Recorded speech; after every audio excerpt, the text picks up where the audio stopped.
Yo, it's Elliot with Yo Elliot. You got strength questions and I've got your answers. Yo, Elliot.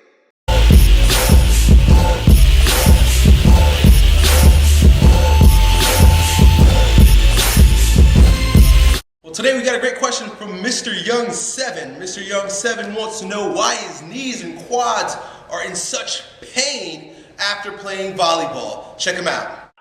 Yo, Elliot. I'm tall and lanky, but also athletic and fairly strong.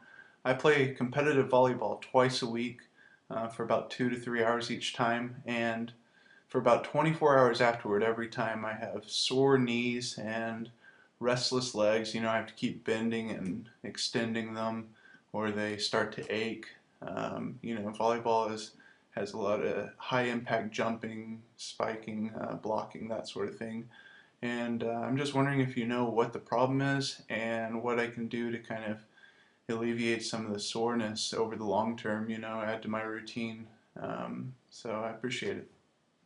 Well, Mr. Young, thank you for your question. Let's get started. The very first thing I want you to recognize is that as you're coming down out of your jump when you play volleyball, your body is absorbing shock. I mean, we're absorbing shock all day long. Every time we take a step, every time we walk downstairs, every time we do anything that has a ground reaction force with our feet on the ground, we're going to be experiencing impact. And I know you mentioned impact in your question. The thing is, we got to recognize how our body is absorbing that shock or that impact. And what I think is happening with you is that your body is just not absorbing the shock properly. If you think of your body as a shock absorber, the ground reaction force should be such that all the joints absorb evenly so that you sort of collapse into a landing. What happens a lot of times is if we have muscular imbalances, namely within the hips, that shock is going to be unevenly distributed throughout multiple joints that really shouldn't be bearing the load that they end up bearing, like your knees are right now. So the way that it should be is that when you're coming down out of that jump, you should be absorbing most of the shock with your hips. If you have a posterior pelvic tilt, which is going to be my guess is because you said that you were tall and lanky, and most tall and lanky dudes have a sort of a posterior pelvic tilt. Their butt sort of tucks under, they've got tight upper hamstrings, and the hip flexors are fairly loose. And the reason why that happens, generally speaking, is because they grew a lot faster than their friends. And when you were 12, 13 years old and you were 6'3" and your buddies were 5'2", and you wanted to communicate with them, you wanted to be on their level, but you were like way up in the sky, you did your best to sort of sit down a little bit in order to talk to them, in order to communicate with them. And in that sitting down, in that practice of that posture, you taught your nervous system to over-recruit the upper hamstrings and extend the knees forward. Right? So again, this is just an assumption that because you're a tall dude, you probably have that particular type of posture. Now that you're an adult and you're playing volleyball, the nervous system you've got basically a faulty recruitment pattern where your nervous system wants to recruit the upper hamstrings way too early and have your knees jut forward when you're landing out of a jump, which is completely inappropriate. What should be happening is when you come out of that landing is you should be sitting back. Your hips should go back, and that way the glutes and the upper hamstrings and the muscles in your core and hips absorb most of the shock, and your knees don't absorb most of the shock. So I brought my whiteboard out here, or this is the first time I'm using my whiteboard since moving to the new gym, so I promised to use it. Essentially, this is what's happening. If that's your body and these are your hips, right? You've got a situation where your hips are sort of tucked under. And if your hips are tucked under, that's your leg, and this is your knee. That's your foot. If your hips are tucked under, you get that slight bend in your knee. When your body is absorbing shock, you've got to decentrically load. You've got to basically absorb that shock with your quads and the knees because your hips are driving forward. So as you're landing and you're driving your hips forward, you have to there's an eccentric load.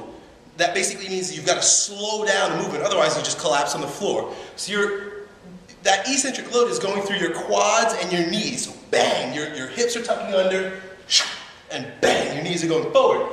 That's tearing the crap out of your knees and putting a lot of pressure on your quads that really shouldn't be absorbing that much load. Your quads are more of an eccentric type muscle. It's designed more for pushing off instead of absorbing.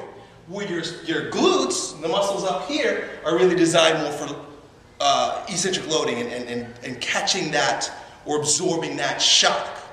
So what we've got to do is a number of things. Corrective stretches are going to be important for you. If my assumption is true, you've got tight upper hamstrings and you've got a weak low back. So we've got to put that curve back in your low back. What will happen is if we put that curve back in your low back, let's say we put a curve right here where you have none. You probably have like a hypolordosis, or guys like me have like a hyperlordosis, just an excessive curve in the back. If you have that and your hips are evenly balanced, what's going to happen is the shock is going to create such a situation where your hips rotate this way, they rotate forward as you sit back, and your butt is going to end up taking, or your hips are going to end up taking a lot of shock, which is going to take a lot of pressure off of your knees. Boom. You just could imagine. I mean, do it right now. Everybody who's at home, you can try this right now. Jump up in the air and land on your toes and drive your hips forward. If you do that, I mean, even me, like my knees and my quads feel like crap when I do that. They feel terrible.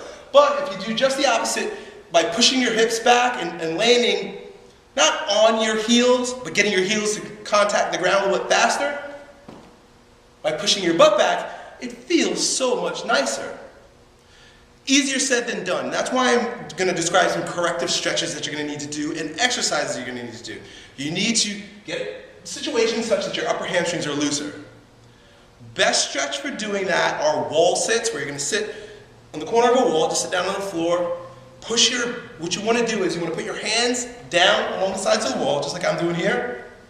Just put your legs straight out in front of you, and you're going to do everything you can in your power to shove your ass into the corner of the wall. Just push your butt into the corner. So basically you're going to be doing two things there. You're going to be really using your hip flexors to create an arch in your low back so that you can push your ass into the corner, and you're going to be loosening the hamstrings. I find this to be, you call it a wall sit, I find it to be the best stretch for the upper hamstring and a shortener of the hip flexors, which was what you're going to need, because when you shorten your hip flexors, which are over here, they'll sort of help your butt tip back a little bit more.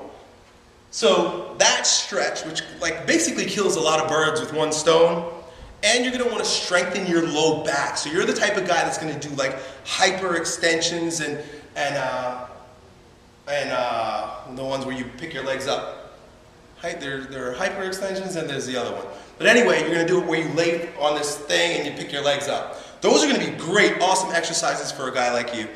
Continue to do those two things, and then reteach yourself how to land when you jump. Really focus on getting out of your jump when you hit the ground, pushing your butt backwards. What you got to do is you got to retrain your nervous system to learn how to absorb that shock. You could do it on one leg, you could do it on two legs. So stretch and then retrain your nervous system how to absorb that shock by eccentrically loading through the hips and not through the quads and knees. I hope that's helpful to you, buddy. Give me an update. Let me know if it helps. Talk to you next time. Yo, Elliot,